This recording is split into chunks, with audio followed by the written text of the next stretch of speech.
InfoWarsLife.com and use promo code WATER to get 10% off their entire family of incredible products. Or call toll-free 888-253-3139. Hi, I'm Dr. Edward Group. It took me 20 years of searching the globe to find the deposit of the highest purity iodine available. The new Survival Shield X2 is mined from 7,000 to 10,000 feet below the earth in pristine, environmentally clean conditions. The iodine crystals we use are extracted from an ancient 300 million plus year old deposit deep in the earth. It's the strongest nascent iodine on the market today. It delivers 650 micrograms per drop. Experience the new formula. Experience the ancient purity. Shield your family. Survival Shield X2. Available now at InfoWarsLife.com. X2 from InfoWarsLife.com or call toll-free 888-253-3139.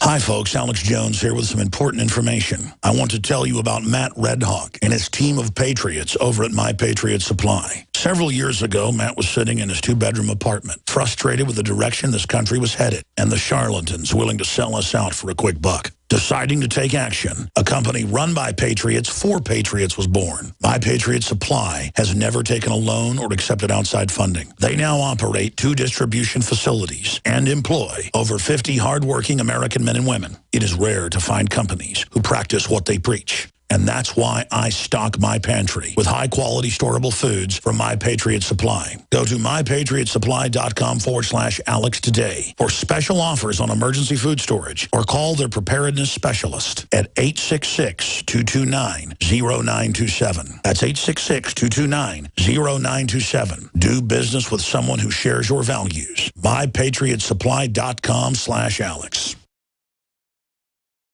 Coast to coast. Direct from Austin, you're listening to the Alex Jones Broadcasting Network.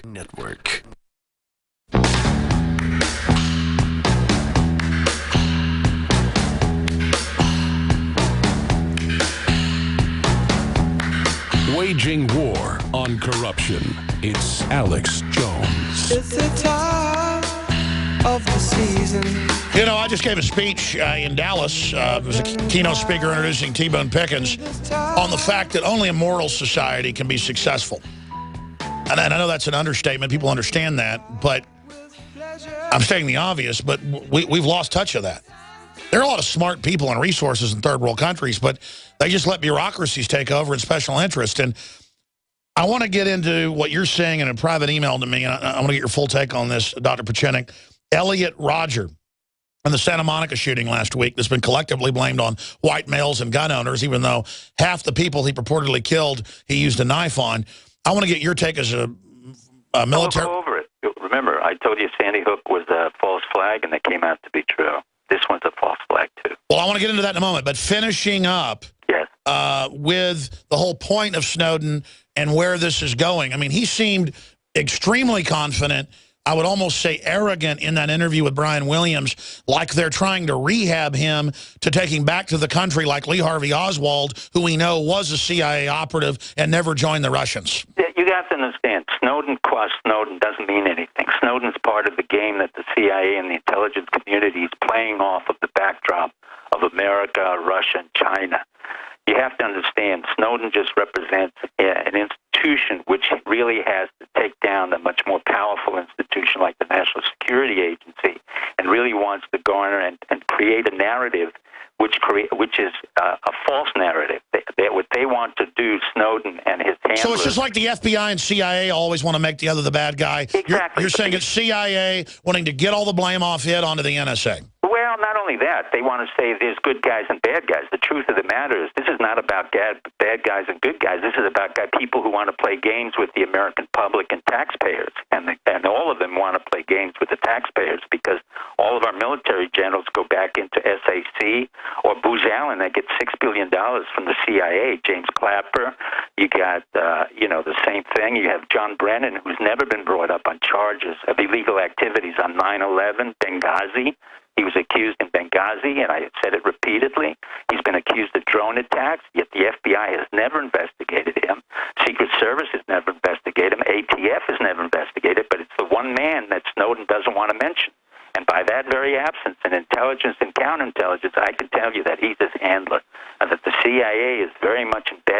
in this kind of gaming that goes on.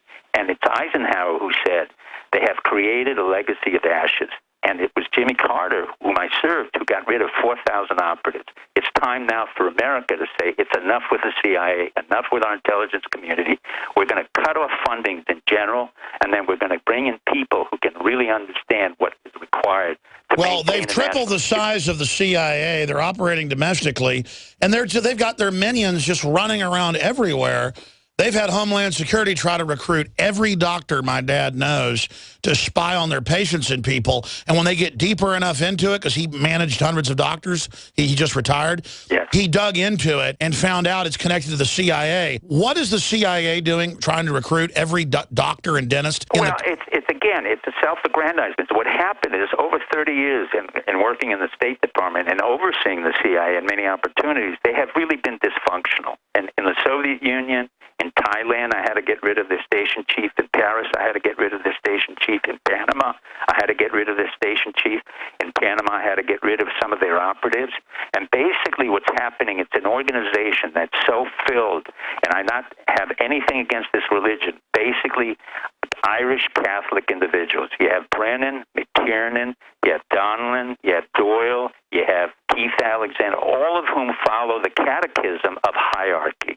And with this type of ritualization that's instilled, and I have nothing against Catholics, my family's partly Catholic, you have embedded in the CIA a hierarchy which has this false notion that they have to follow orders irrespective of the legality of the orders.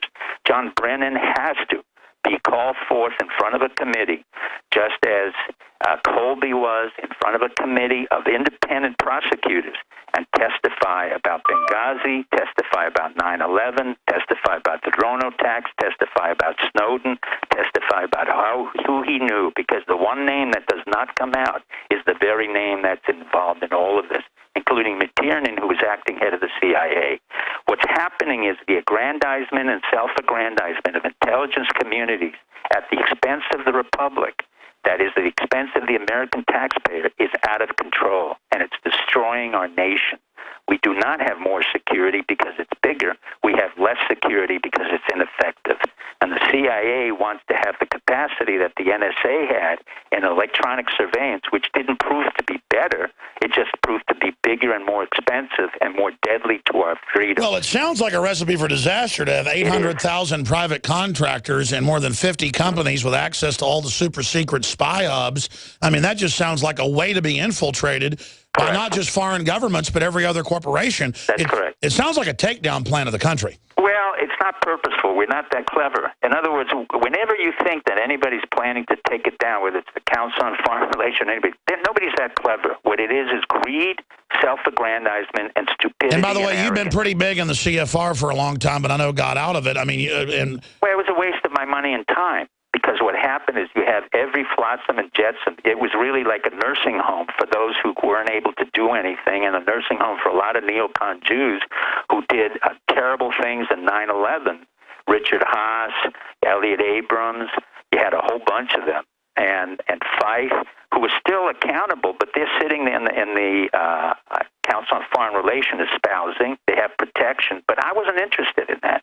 What I'm interested in doing, very simply... Steve, how would you describe yourself? Because you're Jewish and Catholic, right? Yeah, I'm Jewish, but my aunt is Catholic. I grew up in Cuba because the American liberal democracy didn't allow us in, thanks to Roosevelt. My whole family was exterminated by the Germans.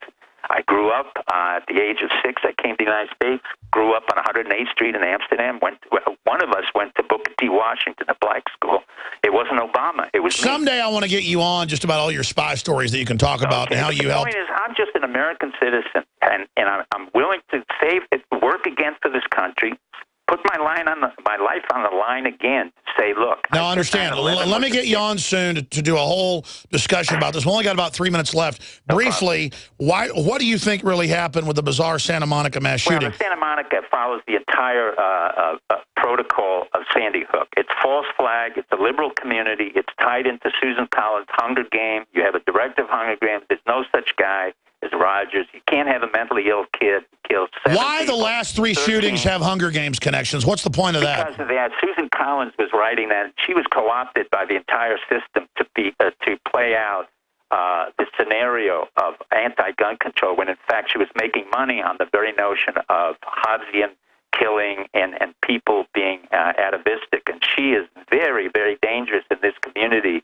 of anti-gun. And it's not an accident. It's related to Susan Collins, who lives in Newtown. Well, I was about to say a lot of those movies are actually they act like they're pro, revolt against tyranny, but they're kind of Marxist. They're Marxist. They're basically stupid. But what I'm saying is a mental health kid cannot kill 7 people, wound 13, and stab 3. It's impossible. I ran a maximum security ward at St. Elizabeth's Hospital where I had the criminally insane, and they can't write 140 pages and write a video about themselves. So this is, again, a redux of Newtown. It's a tire false flag.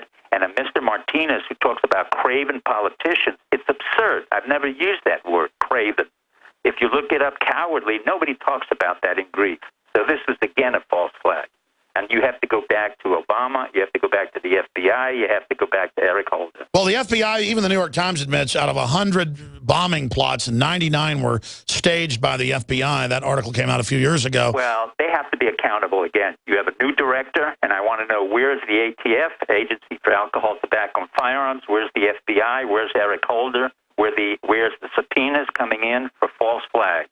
It can't continue, and the president has to be held accountable again. Wow, I want to get you back on soon. Tell us about the new book, posthumously, that you and Clancy worked up, and then you. Well, I have 2 excellent writers, George Galderosi, Dick Couch. They're both special. They were in the Navy intelligence. They work in Coronado Beach, and what we did was to create a scenario several years ago with Clancy, he and I, about Syria and the importance of the fact that if Muslims were killing Christians both in Syria and the Middle East, and how Syria, Iran, and Saudi Arabia were all in a cahoots or in playing off one another and creating a civil war in Syria where the Iranians were fighting Saudi Arabia and where the American government got involved accidentally. And it all ended up basically happening. It's Out of the Ashes, Dr. Steve Pieczenik. Out of the Ashes, Tom Clancy's Op Center with George Galderosi and Dick Couch. All right, thank you so much. My pleasure. Thank you for coming on. We'll talk to you again soon. Have a good rest of your weekend. Okay, thank you so much. There goes Dr. Steve Pieczenik. That's it for me, your host, Alex Jones. I'll be back tomorrow live with the weekday transmission, 11 a.m. to 2 p.m. Great job to the crew, all of our affiliate sponsors, our listeners, and the good Lord above. Until then, be safe and promote liberty. What do you think about